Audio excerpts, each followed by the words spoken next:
Hi. Hello. What are you doing here? Welcome to TubTalks. Nice to meet you. Nice to meet My you. name is Florence. Florence. That's all right. That's all right. I like to be mistaken for other people. Well, you know. Yes. You never know who's going to show up in your bathtub. That's right. Today on TubTalks, we're talking with Lauren. Hello. Hello. And that's the neighbor. Yeah. Hi there. Just another minute in here. Wow. First, I wanted to share some exciting things that I found on my way over here. I was resting my head on this pillow before I came in. That's something I picked up when I was visiting a friend in Austin, Texas, right around the Day of the Dead. A tradition I really love the first time I experienced it. Have you been there? Do you want to go? I'm not a travel agent. Anyways, it's a very special parade, and everyone covers their faces. And they decorate all these lanterns with the names of people that they've lost. And they carry them through, and it's kind of a very somber parade, especially for New Orleans, which is cool. So emotional, or do you find that you don't care about these people after all? Oh no, you definitely care about them. You do. It's emotional. It's very emotional. But it's also it's a celebration. How does it relate to you? Do you want to talk about death? I don't want to talk about death. Oh, okay. But you've experienced that. My father died, and I remember afterwards thinking, the world is so strange now. My whole value set was gone or something like that. Mm-hmm. And I think I became more committed to a just world. How has death influenced you in terms of life choices? Well, I lost my brother.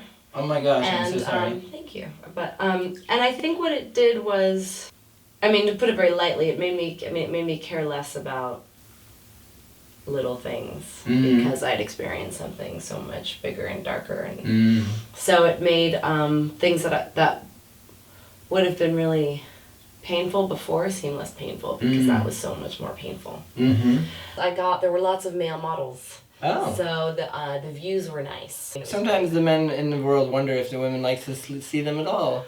There's so much focus on how beautiful the female body is, which is so beautiful.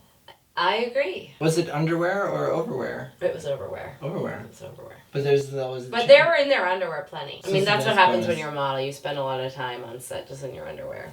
You can do it in your own home at any time, and often in the streets. I have a couple of friends that do it. The Naked Cowboy. You know him? Silver.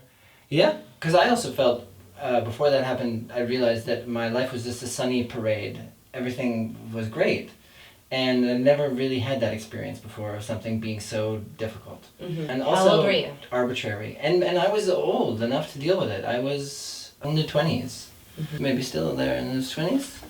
How old are you? Do you think I'm 24 or 25? Go ahead and answer the survey below and get a special prize. I used to fantasize about it. My father was always older than me. Or older than everyone else's father. By 10 or 15 or 20 years sometimes. So as a kid, I used to imagine that he would die all the time. And cry about it. Really? When I was like 8 years old. Yeah. Oh, poor Before it ever happened. Florence. Well, it's interesting how and then I would go into the bathroom and flick the lights on and off and make a scare face. And try to look like the Hulk. And once I really scared myself, I thought I was turning into the Hulk. I wrote him a letter. Actually, I wrote my grandmother a letter when she died too. And my other grandma, both my grandmas. What did you do with when they died? I just kept them. I wrote them on a plane. Somehow I was on the plane. It seemed like a closer place. Although I don't believe in the heaven above or the hell below. But there's something abstract about a plane. You're looking down at the whole world. And that's where all these thoughts came, and I felt like I needed to talk to them. And I never read the letters, and I think they're somewhere, but I don't know. I was about 30... You're not yet 30. One. Not yet 31. Future. How old am I? Take the quiz. 23 or 22? Well, it wasn't sudden, so it was slow. So there was. So we were. I thought it was coming. Okay. Wow. And actually, when it happened, I remember my mom saying that I was a strong one.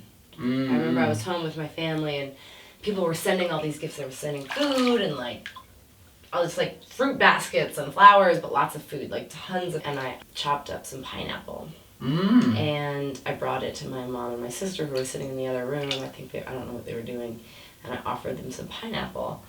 And my mom came and said to me later, she was like, thanks for being the strong one. Wow. But for me, it wasn't that at all. It was just like, no one knew what to do. Yeah. And I was like, well, I can chop up this pineapple. Yeah. Yeah. So that's what I did. That's great. That's beautiful. That's a beautiful story. Thank you. And you're already yeah, this is good. And you can be even over there. That's good. Look at that. Is that comfortable? Yeah. Feels good? Feels good. Welcome. Welcome to my bathroom. So go ahead. You said you had an answer for my question. Oh yeah, you were talking about, ways that you live a creative life and, what are things you do. And I think one of those things is letting go a lot and it's part of, taking any opportunity, but letting go and not caring so much, not caring about the outcome so much. We've reached that amazing moment in TubTalks where you asked me a question. I forgot what I asked you. No, but you haven't asked me one. Oh, I asked you a question. You could ask me a question. Oh, how do your suits hold up in the bath? I have a specific suit that is water capable. I think it's nylon or something like that. After the tub, I just let it air dry.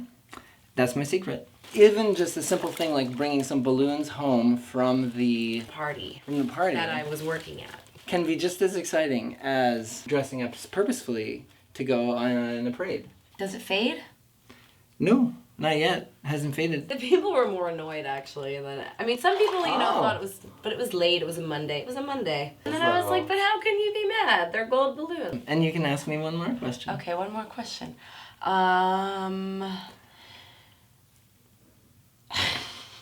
Good. Yeah. And this happens in the... It's in New York. Everyone's actually really nice here. Totally. I think that's so too. It's creativity can be a choice to participate.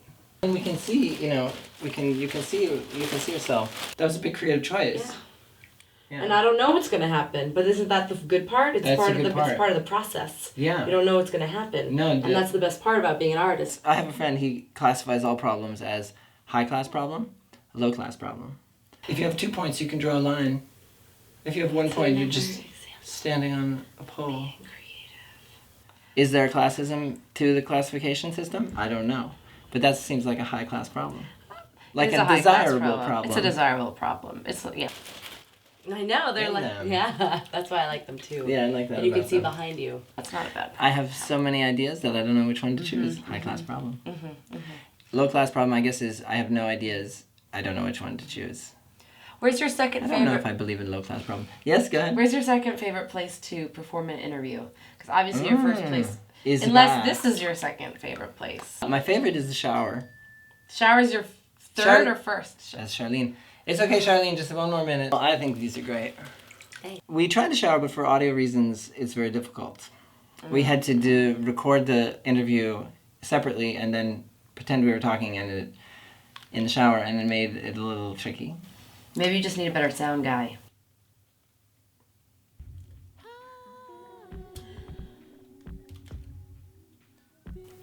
Do you think it's possible to record sound in a shower? With the shower going the whole time? They did it in Psycho.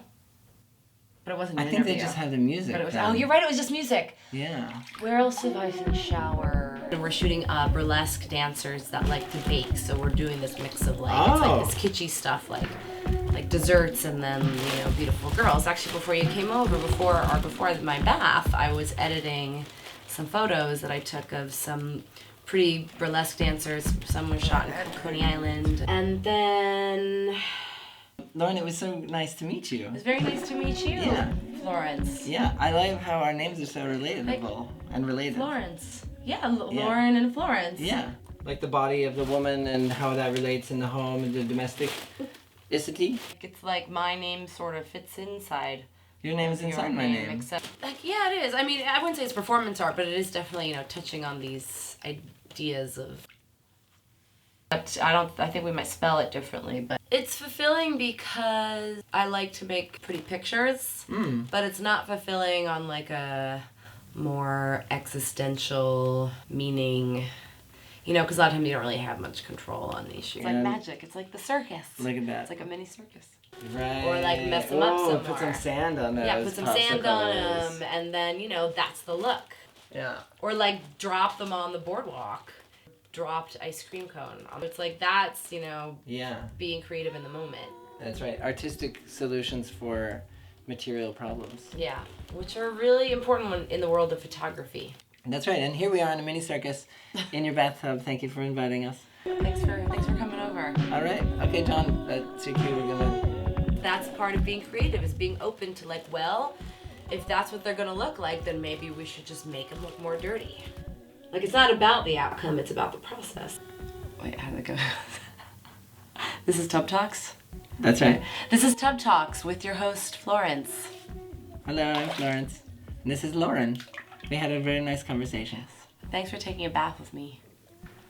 If you want to see it, rewind if it was behind you, or fast forward if it's in front of you. Where are you in time? Where are we in time? Let's meet this time. Bye.